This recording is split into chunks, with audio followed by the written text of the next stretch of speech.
ঘন কুয়াশায় দিনের তাপমাত্রা কমেছে স্বাভাবিকের চেয়ে ৮ থেকে ১০ ডিগ্রি সেলসিয়াস পর্যন্ত। এতে রাজধানী সহ সারা দেশেই বেড়েছে শীতের তীব্রতা, আর এই অবস্থা থাকতে পারে আরও ৪ দিন। এছাড়া সকাল ৯টায় রেকর্ড হয়েছে মৌসুমের সর্বনিম্ন তাপমাত্রা। তেঁতুলিয়ায় ৮.৩ ও ঢাকায় তা ছিল ১৩.৬ ডিগ্রি সেলসিয়াস। ঘন কুয়াশার দাপট ঢাকা সহ দেশ জুড়ে।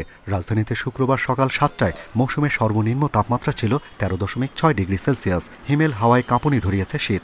ছুটির দিনে সড়কে চলাচল কম থাকলেও বিপন্ন শ্রমজীবী ও ছিন্নমূল মানুষ, কাবু প্রাণীকুলো। ৩-৪ দিন যাবত শীতের তীব্রতা আপনার ঢাকাতে অনেক বেশি, যে কারণে একটু সাধারণ মানুষের কষ্ট হচ্ছে। অনেকটাই শীত উপভোগ করতেছে, আমরা অনেকটাই কষ্টে আছি। পরিস্থিতি খারাপ, আজকে শীতে সবাই ক্লান্ত। রিক্সা চালাচ্ছি খুব ঠান্ডায়। উত্তর পশ্চিমের কুয়াশা বলয়ে রাজধানী ছাড়াও ডুবে আছে রাজশাহী, রংপুর, বগুড়া, সিলেট, ঈশ্বরদী, চুয়াডাঙ্গা, যশোর ও ময়মনসিংহ। জানুয়ারিতে দিনে স্বাভাবিক তাপমাত্রা ২০ থেকে ২৫-এ থাকার কথা থাকলেও তা নেমেছে ১৪ ডিগ্রিতে। সূর্যের দেখা না মেলায় আরও তীব্র হচ্ছে শীত। ৬-৭ তারিখ পর্যন্ত থাকবে। এরপরে হয়তো তাপমাত্রা, কুয়াশা ভাবটা কেটে গেলে আপনার তাপমাত্রাটা কিছুটা বাড়বে। কুয়াশাটা কেটে গেলে আমরা সূর্যের আলো পাবো। সেই ক্ষেত্রে দিনের বেলা যে তীব্র শীত, এই শীতের অনুভূতিটা অনেকটা কমে আসবে, তবে শীত কিন্তু থাকবে। এদিকে রাজধানীতে খোলা বাজারে বেড়েছে শীতের কাপড়ের বেচাকেনা। কম আয়ের মানুষেরা ভিড় করছেন ফার্মগেট, কারওয়ান বাজার, বঙ্গবাজারে। Shahriar Anirban, Independent News, Dhaka. মৃদু শৈত্যপ্রবাহ বইছে উত্তরাঞ্চলে। প্রচণ্ড ঠান্ডায় জনজীবনে বেড়েছে দুর্ভোগ। দিনের শীত কিছুটা কম থাকলেও সন্ধ্যা হলেই বাড়ছে শীতের দাপট। কুয়াশা আর হিমেল হাওয়ায় কাঁপছে উত্তরাঞ্চল। পঞ্চগড়ে বইছে মৃদু শৈত্যপ্রবাহ। শুক্রবার সকাল ৯টায় চলতি শীত মৌসুমের সর্বনিম্ন তাপমাত্রা রেকর্ড করা হয় ৮.৩ ডিগ্রি। এই সকাল সকাল কাজে কামে বাইরে হওয়া যায় না, এই যে ঠান্ডায় হাত পা কাঁপতেছে। থেকে সকালে বের হয়েছি, এখন থেকে ঠান্ডার জন্য কোনো মানুষ রাস্তাঘাটে নাই। পৌষের কনকনে শীতে স্থবির ঠাকুরগাঁও, নওগাঁ, নাটোরের জনজীবন।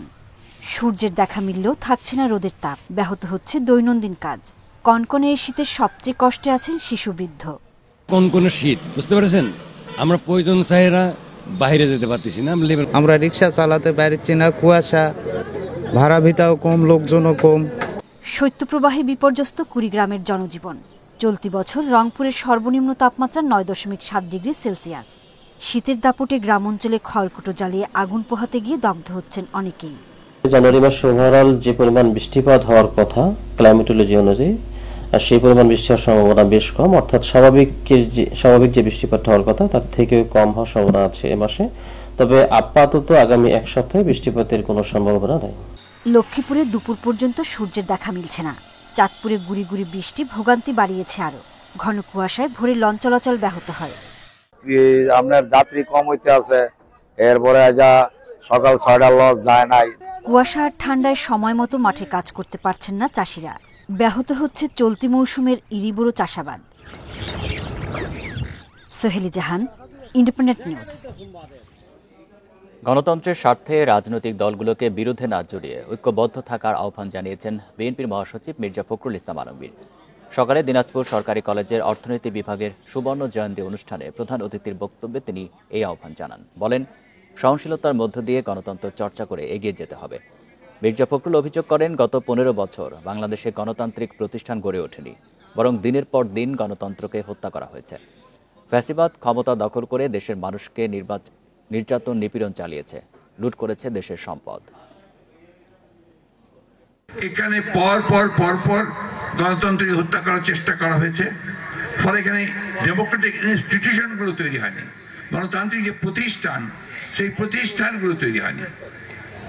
আমরা রাজনৈতিক দলগুলো পরস্পরের সঙ্গে বিরোধী লিপ্ত হয়েছি, কিন্তু সহনশীলতার মধ্য দিয়ে গণতন্ত্রকে চর্চা করে আমরা যদি সবাই এগিয়ে যেতে পারি, তাহলে কিন্তু আমরা গণতন্ত্রকে লাভ করতে পারবো।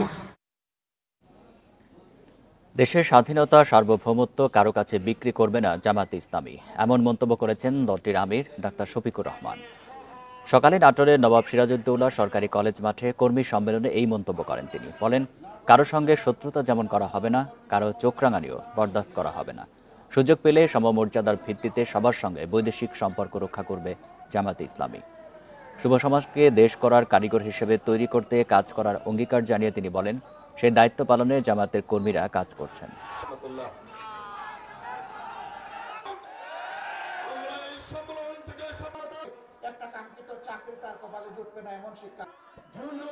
আমরা যুবকদের হাতকে দেশ গড়ার কারিগরের হাতে পরিণত করব ইনশাআল্লাহ। এই দায়িত্ব পালন করার জন্য বাংলাদেশ জামায়াতে ইসলামীর কর্মীরা আজকে আপনাদের পাশে দাঁড়িয়ে প্রস্তুত। আমাদের লক্ষ লক্ষ কর্মী আজকে আওয়াজ তুলে বলছে, জীবন দেব কিন্তু দেশের স্বাধীনতা সার্বভৌমত্ব কোথাও বিক্রি হতে আর দেব না। আনুপাতিক প্রতিনিধিত্ব বা পিআর পদ্ধতিতে নির্বাচনের দাবি জানিয়েছেন ইসলামী আন্দোলন বাংলাদেশের আমির মুফতি সৈয়দ মোহাম্মদ রেজাউল করিম। সকালে রাজধানীর রমনা ইঞ্জিনিয়ার্স ইনস্টিটিউশনে ইসলামী শ্রমিক আন্দোলনের কেন্দ্রীয় সম্মেলনে তিনি এই দাবি জানান। বলেন, অন্তর্বর্তী সরকার অস্থিতিশীলভাবে দেশ চালানোর কারণে বারবার ফ্যাসিস্টদের দোসররা সুযোগ নিচ্ছে। আবারও কোনো দুর্নীতিবাজকে ক্ষমতায় বসানো হলে তা মেনে নেওয়া হবে না বলে হুঁশিয়ারি দেন তিনি। দেশের বর্তমান প্রেক্ষাপটে অন্যান্য রাজনৈতিক দলের সাথে পাল্লা দিয়ে টিকে থাকতে ইসলামী আন্দোলনের সকল নেতাকর্মীকে শক্তভাবে মাঠে নামার তাগিদ দেন সৈয়দ মোহাম্মদ রেজাউল করিম। অনুষ্ঠানের শেষ পর্যায়ে শ্রমিক আন্দোলনের 2024 সালের কমিটি বিলুপ্ত করে 25-26-এর নতুন কমিটি ঘোষণা করা হয়।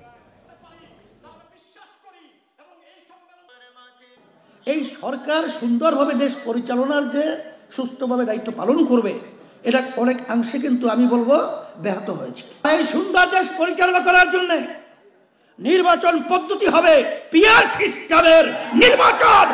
বাংলার জমিনে নির্বাচন হতে পারবে না। 15 জানুয়ারির মধ্যে নির্বাচনের তারিখ ঘোষণার দাবি জানিয়েছে বাংলাদেশের কমিউনিস্ট পার্টি সিপিবি। শুক্রবার রাজধানীর সোহরাওয়ার্দী উদ্যানে দলের সমাবেশে এই দাবি জানানো হয়।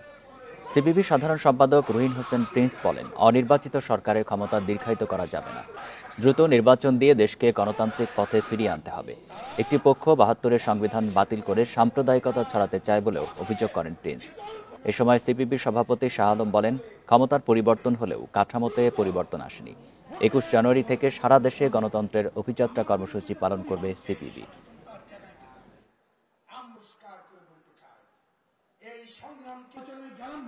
নির্বাচনের সুনির্দিষ্ট তারিখ ঘোষণা করেন আর 1 সেকেন্ড দেরি না করে নিত্য পণ্যের দাম কমান, জানমালের নিরাপত্তা বিধান করেন। 10 জানুয়ারি থেকে আমরা বিভিন্ন রাজনৈতিক দল, সংগঠন, ব্যক্তিবর্গের সাথে মত বিনিময় করব, ঐক্য গড়ে তোলার সুনির্দিষ্ট পদক্ষেপ গ্রহণ করব। নির্বাচন ব্যবস্থা সংস্কার কমিশনের মেয়াদ বাড়ানো হয়েছে। বৃহস্পতিবার রাষ্ট্রপতির আদেশক্রমে এ বিষয়ে মন্ত্রিপরিষদ বিভাগের সচিব ডক্টর শেখ আব্দুর রশিদ স্বাক্ষরিত প্রজ্ঞাপন জারি করা হয়। প্রজ্ঞাপন অনুযায়ী নির্বাচন ব্যবস্থা সংস্কার কমিশনের মেয়াদ 15 জানুয়ারি পর্যন্ত বাড়ানো হয়েছে।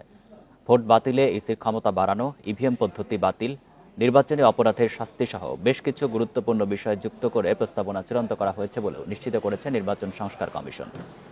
আজ সরকারের কাছে রিপোর্ট আকারে জমা দেবার কথা রয়েছে। এর আগে গত 3 অক্টোবর নির্বাচন ব্যবস্থা সংস্কার কমিশন গঠন করা হয়।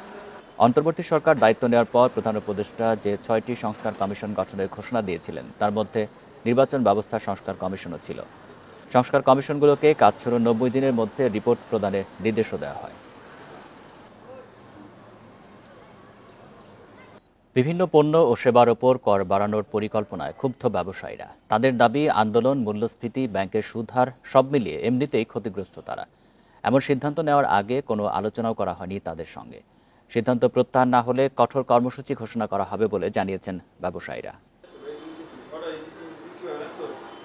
আকাশপথে ভ্রমণ, সিগারেট, এলপিজি, পোশাক, রেস্তোরাঁর খাবার সহ একাধিক পণ্য ও সেবায় মূল্য সংযোজন কর বা ভ্যাট বাড়ানোর পরিকল্পনা নিয়েছে সরকার।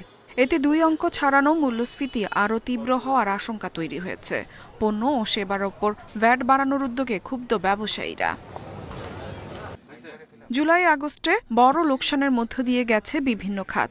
সেই ক্ষতি এখনও পোষানো সম্ভব হয়নি। সাধারণ মানুষ এমনিতেই অর্থনৈতিক চাপে আছে। ব্যবসায়ীদের দাবি, পোশাক, এলপিজি এগুলো সবই নিত্য প্রয়োজনীয় পণ্য। সরকার দ্রব্যমূল্য না বাড়ার আশ্বাস দিলেও ব্যবসায়ীরা বলছেন বাস্তবতা ভিন্ন। ব্যবসা টিকিয়ে রাখতে ভ্যাট না বাড়ানোর আহ্বান তাদের। অস্থিতিশীল রাজনৈতিক পরিবেশ এবং চারপাশে আসলে নানান ধরনের চাপের মধ্যে রাষ্ট্র যেরকম আছে, ঠিক তেমনি ভাবে সাধারণ মানুষ সেই রকম চাপের মধ্যে আছে। এরকম একটি সময়ে এইরকম একটি সিদ্ধান্ত আমাদেরকে আসলে বিস্মিত করেছে। এই সরকারের আমলেও এই যে সবাই এইভাবে কাজ করছে, কোনো পরিবর্তন তো আমরা দেখতে পাচ্ছি না, বরং আরো খারাপ হচ্ছে। লাভ কি? আমরা আজকে রাতে বসতেছি, রেস্তোরাঁ মালিক সমিতি, মিষ্টি মালিক সমিতি, সবাই আমরা রাতে জুমে বসতেছি এবং সবার আমার কাছে বলছে যেভাবে আমাদেরকে আলোচনা চলছে, প্রয়োজনে আমরা অনির্দিষ্টকাল বন্ধে চলে যাব। অর্থনীতিবিদরা বলছেন, রাজস্ব আয় বাড়াতে এখন সরকারের কাছে বিকল্প কোনো পথ নেই। তবে শুধু কর হার না বাড়িয়ে আদায়ের ক্ষেত্র বাড়ানোর তাগিদ তাদের, না হলে মূল্যস্ফীতি আরো বাড়বে। কিভাবে ট্যাক্স নেটটা বাড়াতে পারি, প্লাস হচ্ছে এই যে টপ 10% যারা টোটাল 80% অ্যাসেটে তাদের হাতের মধ্যে আছে, তো সেটাকে আমরা কিভাবে আসলে এই রেভিনিউ তাদের কাছ থেকে কিভাবে রেভিনিউ আদায়টা আরো বাড়ানো যেতে পারে, যে ডিরেক্ট ট্যাক্সের যে ব্যাপারটা আছে। আইএমএফ এর পরামর্শে মূসক বা ভ্যাট ও সম্পূরক শুল্ক আইনে কিছু সংশোধন আনতে যাচ্ছে সরকার। এতে গুঁড়ো দুধ, ওষুধ, সিগারেট, বিমানের টিকিট সহ 65 ধরনের পণ্য ও সেবায় বাড়তি ভ্যাট আরোপ হতে পারে। ইফাতারা, ইন্ডিপেন্ডেন্ট নিউজ। জনবান্ধব সিভিল সার্ভিস বিনির্মাণে পেশাভিত্তিক মন্ত্রণালয় প্রতিষ্ঠা, উপসচিব পদে কোটা পদ্ধতি বাতিল সহ 3 দফা দাবি জানিয়েছে আন্তঃক্যাডার বৈষম্য নিরসন পরিষদ। সকালে রাজধানীর ফার্মগেটে কৃষিবিদ ইনস্টিটিউট মিলনায়তনে এক আলোচনা সভায় এসব দাবি জানান সারা দেশ থেকে আসা 25টি ক্যাডারের কর্মকর্তারা। সূর্যের আলো রুধিতে পারে কেউ, আমাদের ধরে ঠেকানো যাবে না গণজোয়ারের ঢেউ। আজকে 25টি ক্যাডারের যারা বৈষম্যের শিকার, এখানে আমি চিকিৎসা, কৃষি, শিক্ষাসহ বিভিন্ন পর্যায়ের 25টি ক্যাডারের কর্মকর্তারা নানা দাবি নিয়ে অংশ নেন আলোচনা সভায়।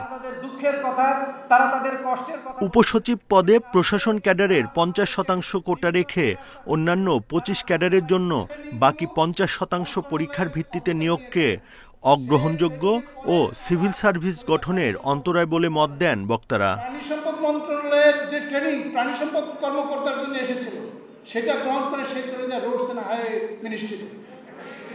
এই যে বৈষম্য তারা সৃষ্টি করেছে, সরকার এটা নিরসন করতে হবে। অযাচিত হস্তক্ষেপের কারণে টেকনিক্যাল সক্ষমতা না থাকা সত্ত্বেও তারা গুরুত্বপূর্ণ সকল সিদ্ধান্ত গ্রহণ করছেন। এই কোটার জন্য যে আন্দোলন হয়েছে, আমরা কোনো কোটা দেশে দেখতে চাই না।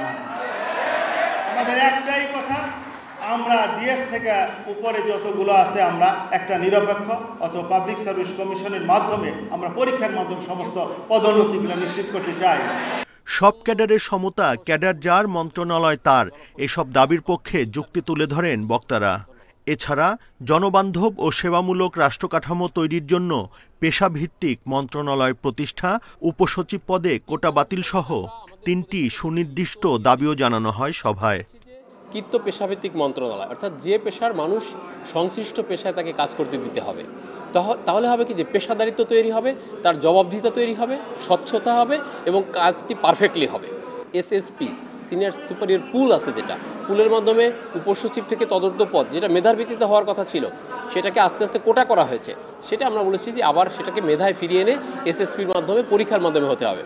কৃষি ও স্বাস্থ্যের মতো বিশেষায়িত মন্ত্রণালয়ে অনভিজ্ঞ কর্মকর্তাদের নিয়োগ না দেওয়ার আহ্বানও জানান পরিষদের নেতারা।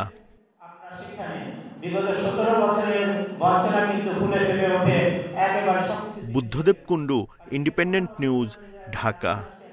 ঘন কুয়াশার কারণে ঢাকা মাওয়া এক্সপ্রেসওয়েতে শ্রীনগর ও হাসারায় আলাদা সড়ক দুর্ঘটনায় 4 জন নিহত হয়েছেন। আহত হয়েছেন অন্তত 16 জন।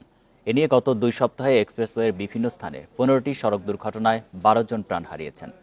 দুর্ঘটনার জন্য সড়কে দৃশ্যমান সংকেত না থাকা ও অসচেতনতাকে দুষছেন চালকেরা। শুক্রবার ভোর 5টার দিকে এক্সপ্রেসওয়ের হাসারা এলাকায় ঢাকামুখী লেনে যাত্রীবাহী বাস ও ট্রাকের সংঘর্ষ হয়। নিহত হন বাসের 2 যাত্রী। 5.5 ঘন্টা আগে বৃহস্পতিবার রাত 11:30টার দিকে সিরাজদি খানের নিমতলী এলাকায় কাভার্ড ভ্যানের পেছনে ধাক্কা দিলে দুমড়ে মুচড়ে যায় বাস। নিহত হন বাসের 1 যাত্রী ও 1 সহকারী। বেপরোয়াভাবে ড্রাইভার গাড়ি চালাইছে, তার জন্য এই বড় দুর্ঘটনা ঘটছে। অবশ্যই বিচার চাই। আর আজকে যে গাড়িটা ঠিকভাবে চালাইতো, তাহলে আজকে পরিস্থিতি হতো না, আমার স্বামীরও জান যেত না, এতটি মানুষের জীবন যেত না। গত 2 সপ্তাহে এক্সপ্রেসওয়ের বিভিন্ন জায়গায় 15টি সড়ক দুর্ঘটনায় প্রাণ হারিয়েছেন 12 জন। ট্রাফিক আইন অমান্য করে গাড়ি চালানো এবং যানবাহনে অতিরিক্ত গতিকেই এত দুর্ঘটনার কারণ বলছেন যাত্রীরা। ওই গাড়ি যেমন সামনে দিকে সরে গেছে, ওই যে পার্কিং করা থাকে না, পার্কিং এর তো জায়গা দিয়ে দিছে, ওই জায়গায় করলে ট্রাকগুলো ভালো হয়। যদি স্পিডটা কমায় দেয় বা স্পিডের গতি কম থাকে তাহলে অ্যাক্সিডেন্টটা কম হবে। দুর্ঘটনা রোধে নিয়মিত অভিযান, মামলা এবং গতি নিয়ন্ত্রণের প্রক্রিয়া আধুনিকরণের পরামর্শ পুলিশের। রাত্রেবেলায় কিন্তু আমাদের এই বেপরোয়া গাড়ির বিরুদ্ধে কোনো স্পেস নাই, আমাদের গাড়ি থামানোর কোনো সুযোগ নাই যে রাত্রেবেলা আমরা কোনো গাড়ি থামিয়ে বা চেক করব, এরকম কোনো জায়গা বা এরকম কোনো আলো বা এরকম কোনো স্পেস যদি থাকতো তাহলে আমরা হয়তো সেই গাড়ির বিরুদ্ধে ব্যবস্থা নিতাম। 2020 সালে চালুর পর চলতি ডিসেম্বর পর্যন্ত ঢাকা মাওয়া এক্সপ্রেসওয়েতে 985টি দুর্ঘটনায় প্রাণ গেছে 138 জনের। Independent News. ঢাকা আন্তর্জাতিক বাণিজ্য মেলার 3 দিন হলেও এখনও তা জমে ওঠেনি। হাঁকডাকেও মিলছে না আশানুরূপ ক্রেতা। মেলা বাড়ার সঙ্গে সঙ্গে কিছু ক্রেতা বাড়লেও বিক্রি কম। ব্যবসায়ীদের দাবি, প্রথম ছুটির দিনে দর্শনার্থী কিছুটা বাড়লে পুরোপুরি মেলা জমে উঠতে আরও সময় লাগবে। আগামী সপ্তাহ থেকে বিক্রি বাড়বে বলে প্রত্যাশা তাদের। এদিকে মেলায় এখনও চলছে স্টল, প্যাভিলিয়ন তৈরির কাজ। আর মানসম্পন্ন পণ্য না পাওয়ায় হতাশ ভোক্তারা।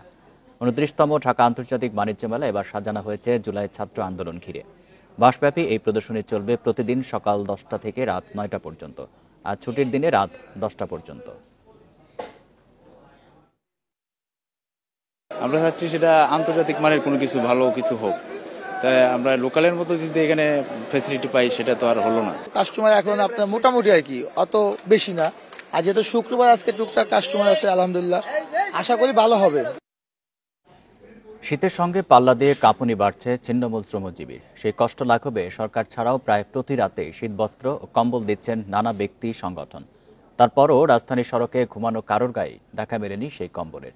এতেই প্রশ্ন উঠেছে, সেসব তবে যাচ্ছে কোথায়? মৌসুমের সবচেয়ে কম তাপমাত্রায় ডুবে আছে রাজধানী। কনকনে ঠান্ডার সাথে বইছে হিমেল হাওয়া। এরই মধ্যে গভীর রাতে সড়কের পাশে বস্তা মুড়ে শীতে কাঁপছে ছিন্নমূল মানুষ। প্রথম দেখায় তাদের গৃহহীন মনে হলেও বাস্তবতা ভিন্ন। তাদের অনেকেই কম্বল নিতে ঘর ছেড়ে রাত কাটান ফুটপাতে। ঢাকার আশপাশের জেলা থেকেও আসেন অনেকে। কম্বলের দেখা পেলেই ব্যস্ত সড়কে ঝুঁকি নিয়ে নেন গাড়ির পিছু। এভাবে এক একজনের হাতে আসে 20 থেকে 30টি পর্যন্ত। পরে সেসব বিক্রি করেই চলে সংসার। গতবারে বেশি ছিল, কেউ 30টা পাইছে, কেউ 40টা পাইছে। এইবার তো আমি 3টা পাইছি। এইভাবে রাস্তাঘাটে নিতে হয়। বাসা কোথায়? বাসা হলো কুনিপাড়া। এই নারায়ণগঞ্জের। কেন আসছেন? এই কম্বলের লেগেছে। কেউ কেউ আবার এই কম্বল বেচে জোগাড় করে মাদকের টাকা। যারা পায় এরা সাথে সাথে বেচে ফেলে। বেচে তোমার মতন ইস্কেলাররা কিনে নিয়ে যায়, তোমার মতন সাহেবেরা কিনে নিয়ে যায়। বেশিরভাগ ক্ষেত্রে এদের ভিড়েই বঞ্চিত প্রকৃত ছিন্নমূলেরা। বিত্তশালীর সহায়তা না মেলায় ঢাকার ফুটপাতে এভাবেই কাটে তাদের কনকনে ঠান্ডার রাত। কম্বল তো পাই না, আমরা তো কম্বল দেয় না কাকা।